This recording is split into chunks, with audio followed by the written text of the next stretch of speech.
hand out. Go get it all, it's a fast route. If the money ain't talking, what you talking about? When the money come in, what I'm worried about? Make mother weed that piss my odor. Talk too fast, I tell a nigga hold up. Talk too fast, I tell the bitch slow up. Any car drive, V8 my motor. Take me to the plug, them peas I load up. I got some little niggas out here. Sup? So, 3 videos back to back? Alright. If I ain't known any better, I thought, you know what I mean? I would have thought it was Christmas, but it's Thanksgiving time. And I'm thankful for it, Mr. Nightmare. And I'm thankful for y'all too. You know what I mean? And I'm really thankful that y'all are coming back to this channel and supporting me and giving me mad love and all of that. Because that's just amazing. That's awesome. Once again, like, I'm thankful for each and every one of y'all. And without, you know what I mean, any of you all, I would not be here. I would still be here, technically, but I wouldn't have the support that I have now if it wasn't for you all. So thank you for that.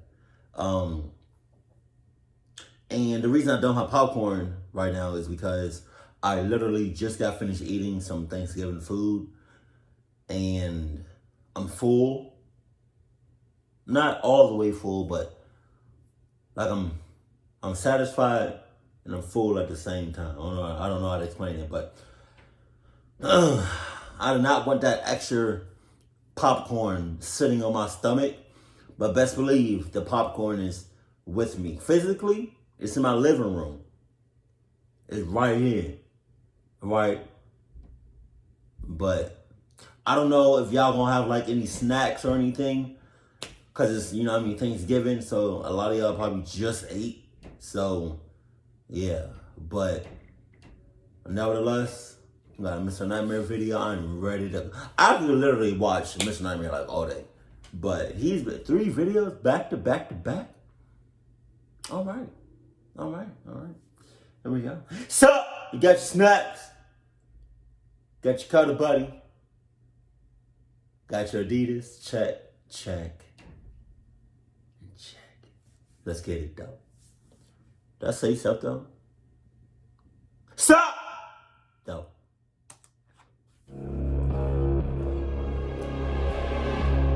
Here we go.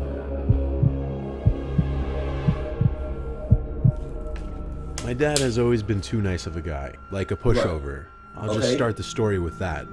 I don't say it for no reason. We live in uptown Chicago. We don't have a huge family, so our Thanksgiving and Christmas gatherings are always small, like less than 6 people. This was Thanksgiving night of last year, 2019. Dinner was almost done already. My dad was picking up some last-minute foods like stuffing and cranberry sauce at the corner store since we didn't have any. My mom and I started setting the table, while my brother and grandparents sat at the table. My dad finally returned, but with more than just stuffing and cranberry sauce though. He brought someone along with him. It was this middle-aged, dirty-looking man in a green puffer jacket and black pants. You got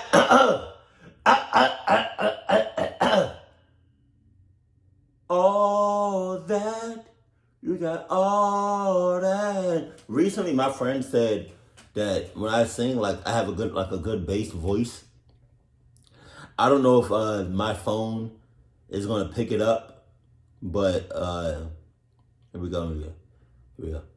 You got all that. You got all that. I need to work on it, but basically no, cause that's crazy as cluck. Like, how you gonna? It's been 6 of us. Close, immediate family. For as long as I can remember. Every Thanksgiving, it's just been us.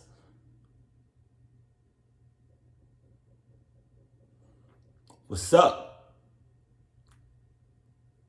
What's up?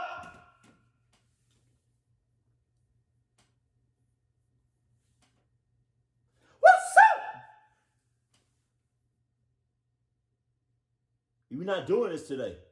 Or any other day. Or damn sure any other Thanksgivings. It's 6 of us.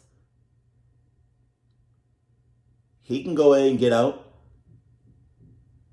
Either he come in and I get out, or I come in and he get out. Something got to get. I'm not about to be in the same room, the same atmosphere as this mother clucking. Who is this? Who is he? It's supposed to be 6 of us. I don't know this person. You know this person? You know this person? You know this person? You know this person? Nobody knows him. Do you even know him? Nobody knows who this guy is. We're not rocking. That's not how he rocking. That's not how he rolling. He looked homeless. My dad introduced the man as Stefan and said he would be joining us for dinner tonight. Shit. My brother and I exchanged surprised, uncomfortable looks. Then my mom and I did the same. As my dad started preparing the stuffing, he was telling us how he met Stefan alone in the cold streets and said we as a Christian family should do the right thing and invite him into dinner. Okay. I get that. You know what I mean? You want to help people. I get it.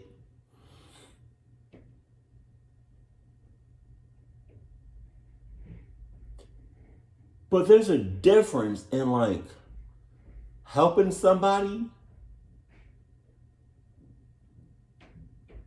and just being a cluck ass. There's a big difference. And tonight, he being a cluck ass. You dead ass could have just made him some food. He could have waited outside. You could have made him some food, right? And gave it to him while he was still waiting outside, and he could have been about his day, about his night. Just saying. Like, I like helping people. Don't get me wrong, I do. But it seems like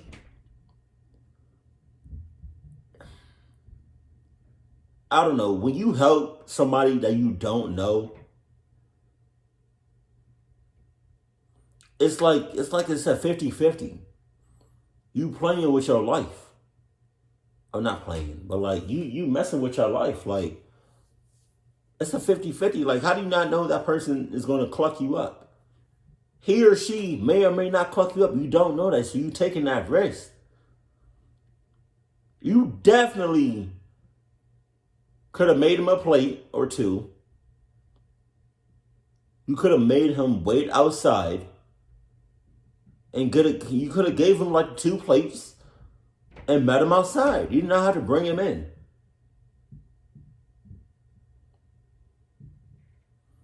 I'm not saying you don't, not to help people. You just gotta be cautious and be smart. And not be a cock ass. No one should be alone on Thanksgiving. My grandma invited the man to sit with us. I could tell my mom wasn't comfortable with this as she whispered stuff in my dad's ear. Too late now though, the man was already seated at the table. Good thing I didn't sit next to him because I could smell his clothes from across the table. Jesus. I didn't understand what my dad was thinking with this. When all the food was finally on the table, everyone sat down and we did our prayer. My brother and grandma attempted to hold hands with Stefan, but he didn't grab their hands back. I low-key watched him as we all prayed, and he just sat there, his eyes bulgingly wide, his mouth not moving. He just sat there like he didn't want to be there. After the prayer, we all began to eat, and at least 3 of my family members tried talking to him at some point. He didn't seem friendly at all, though. His responses were very dry and one-wordish. It made the dinner a little uncomfortable. I didn't know what my dad saw in this man or why he felt comfortable bringing him into our home. I get trying to help the needy, but there was another way to do it than this. What I'm saying? He helped himself to some food, but even the way he ate was really messy. Like his fingers were really greasy, some food got in his hair. It wasn't pleasant to watch. Now you may think I'm just trash-talking a homeless person, so let's move past that. Eventually Stefan said, "Excuse me, I gotta go to the bathroom." Okay, Stefan. You overstep your clocking boundaries right now, my nigga. Alright? You gotta go to the bathroom? You can go outside. You did it before. You went to the bathroom outside before. You can do it again. This right here in this house is probably the only room, the only space you're going to be at. You're not going nowhere else in this house. And even if you do, one of us, if not some of us, are going with you. Excuse me. Their dad better not be in cahoots. My dad pointed him in the direction of the bathroom, which was down the half flight of stairs down the hall to the left. He got up, not saying thank you, and followed the directions. Once we were sure he was out of earshot, my mom and grandparents started asking questions like, what the hell is wrong with my dad bringing that man in here? My dad whispered that he felt terrible and wanted to do something right. My mom questioned how we were going to get him out of here now. My dad insisted that we were being good people though, and that we'd agree eventually. We continued eating, till my brother asked, where is he? He's been gone a while. We all agreed it was strange, so my dad went down the stairs to the bathroom to look. He came back up a few seconds later saying he wasn't in the bathroom. My grandma's looked very distressed as my grandpa started cursing in Italian. My brother, my dad, and I started checking the whole apartment. My dad was calling Stefan's name the whole time. We checked all the bedrooms, all the closets. Somehow he wasn't anywhere. However, the window in my parents' room was open, enough for someone to climb through. So we assumed the obvious. My mom came in yelling at my dad that this is what happens for him being stupid and letting a potentially dangerous person into our home. We all had to agree, sadly. My dad closed the window, and we tried to go about the rest of our dinner normally. You can't. But of course, the whole time we talked about the bizarre encounter. After dinner, we had dessert. Then eventually my grandparents left. The four of us cleaned up the table and dishes. And a couple hours later, everyone dispersed to their rooms for bed. Oh shit. I'm being very loose with the time frame because this was almost a year ago, but I believe it was another hour later that I finally turned off my TV for bed. The silence in the room allowed me to hear it. The breathing. Shit. I heard it in my room. Not my breathing. I was frozen stiff. I didn't even want to move or sit up. I didn't know where exactly in the room it was coming from. I just looked for the door to my room, trying to sum up the courage to run. I heard the faintest shuffling sounds, like of the fabric of a jacket, and I heard, almost in my ear, shh. Wow. And a hand pressed down on my neck. That's when the scream I'd been building up exploded out of my mouth as I literally sprang out from the bed and into the hall, calling for my dad. Everyone came out from their rooms and looked down the hall toward my room when I said Stefan's in there. Shockingly, Stefan stepped out from my room, looked at us, and walked out the front door as my dad yelled at him to get out. Of course, without getting physical because he's a big softie. Stefan was long gone by the time police finally showed up. The police said the important thing was that he left and none of us were hurt. Okay, your dad is definitely a clucky. Your dad is definitely sus. And in cahoots. And sus, the whole five. How can you be a big softie when having kids and a wife or girlfriend? How can you be a big softie when it comes to your family? Stefan almost clucked one of your kids up. And you just let him walk. You let Stefan walk right past you without you doing nothing to him? Just out the front door, huh? I would have clucked. I would have, man.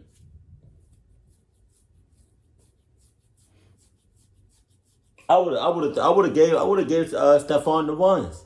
I promise you I would have. You almost clucked one of my kids up. You almost did, and I'm about to cluck you up all the way.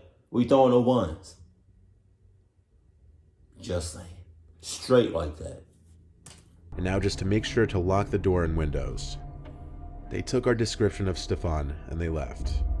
I like to think my dad learned his lesson from that. You can't trust everyone you meet. Yeah, and learn how to fight. Stop being a softie. And stop being a clock ass.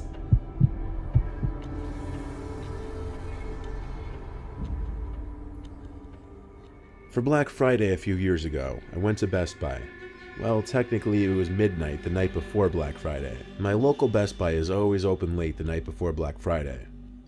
I went with my best friend Taylor to look for a new laptop and maybe whatever other stuff caught my eye. We split off to look for our own things. While browsing the laptop section, someone in a blue Best Buy shirt approached me asking if I needed help. I gave him specific specs I was interested in, and he started looking around with me. He showed me one laptop he claimed he really liked, then asked me what it was I'd be doing with the laptop. I found it to be a slightly odd question, but maybe it was part of his sales pitch. I said just for school and general web browsing kind of deal. After this point though, he seemed more interested in me rather than helping me. Like, he was asking a bunch of personal questions, like where I'm from, where I go to school, etc. Wow. I don't want to sound self-absorbed, but I do get a decent amount of male attraction when I go out. Anyway, I started realizing he seemed to be hitting on me, and I found him overall creepy, so I reminded him politely about the laptop and that I was in a hurry. He was relentless though. He actually asked for my phone number after that. I made it clear to him I was uninterested. Luckily, I locked eyes with Taylor, who happened to be walking over, and I mouthed the word help to her.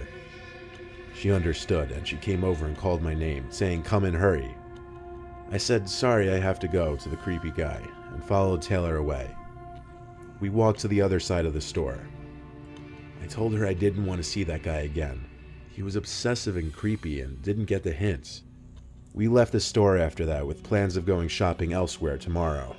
We were both starving though, so we went to the nearby diner, which is open 24/7. Oh my God. We sat at a booth and looked at the menu. The place was practically empty at this hour, except for a lone man sitting at the bar, seemingly looking at the menu as well. His back was to me. I didn't notice him there 5 minutes earlier. He was in a gray jacket, but I recognized his hair. I whispered to Taylor to look at him. As we looked at him, he tried to subtly turn to look at us, but when he realized we were already staring, he looked away. It was him, the Best Buy worker. "Oh my God, he followed us," I whispered. "Let's go," I said, and we got up and left the diner. We hurried to my car, and I drove us home to my house as fast as I could. Okay, no. No.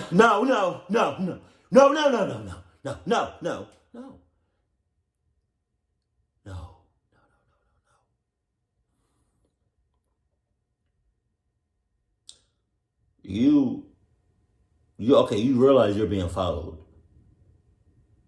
Again, that would be the house, the place that you feel most comfortable at, the most safest at, would be the last place you would go. I feel like that would be the last place you would go if you're being followed.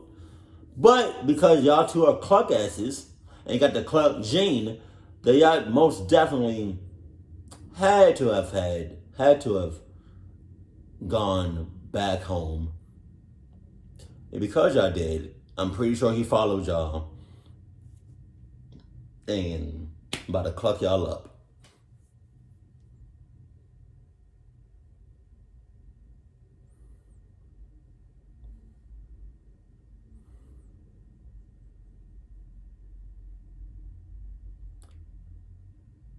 That's really stupid. Why would y'all even go back home if you knew you'd be unfollowed? Come on. Taylor was sleeping over that night. To put it short, eventually there were 3 slow knocks on the living room window. We both shrieked and didn't know what to do. "My apartment is on the bottom floor. It's him," we kept saying. We went to the window, but oddly couldn't see outside, like total blackness. The view of outside was blocked. We were too creeped out. We had to call the cops. When we got a knock on the door from police, we immediately felt safer. So it turned out the reason we couldn't see out the window is because a shirt was hung over the window, blocking view in or outside. Not just any shirt, a blue Best Buy shirt. Pinned to the shirt was a post-it note that said, "I don't work at Best Buy, bitch." No shit. So the police recommended I file a harassment charge. But the problem was I didn't know his name or who it was. They said I could get a lawyer and get the surveillance footage from Best Buy to find the guy, but it sounded like a lot of work. I let it go, but I stayed at Taylor's apartment for a few days. I still can't believe that guy followed us all the way to my house. Some people are dangerously crazy. Yeah, not some people, a lot of people. But that's gotta be like one of the dumbest things you can do. If you know you're being followed, don't go home. Don't go nowhere where you think you're safe at. Just I would say either drive to like a police station or just keep driving. I don't know, like I would say keep driving. So like, okay, if you're being followed during the day, I would say drive somewhere where it's public, lose them, and then drive off, right? But if it's nighttime, I don't know, that's kind of hard.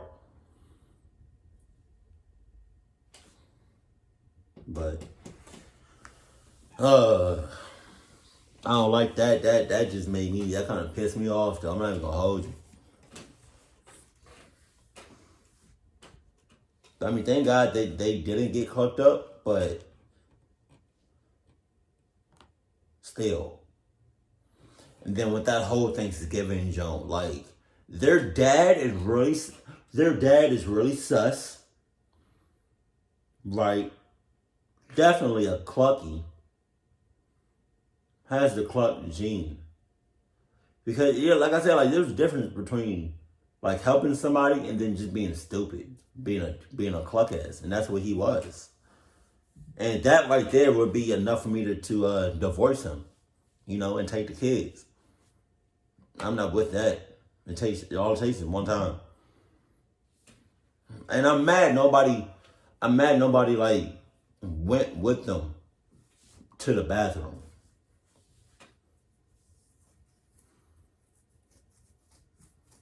That shit for the birds. But okay, so with that being said, have any of you all on Halloween on Thanksgiving ever like invited like a homeless person or somebody that y'all didn't know whatsoever into y'all home for Thanksgiving? Let me know in the comment section below. If y'all did, let me know about like the experience, but I have never done that before, ever. I don't know if I will, but I've never done that as far as I can remember, but yeah. Hopefully this video goes up on Thanksgiving, like today. But yeah, happy Thanksgiving. And like I said, I'm very thankful for each and every one of you all. And yeah, I just love you guys. And I just hope y'all keep supporting me and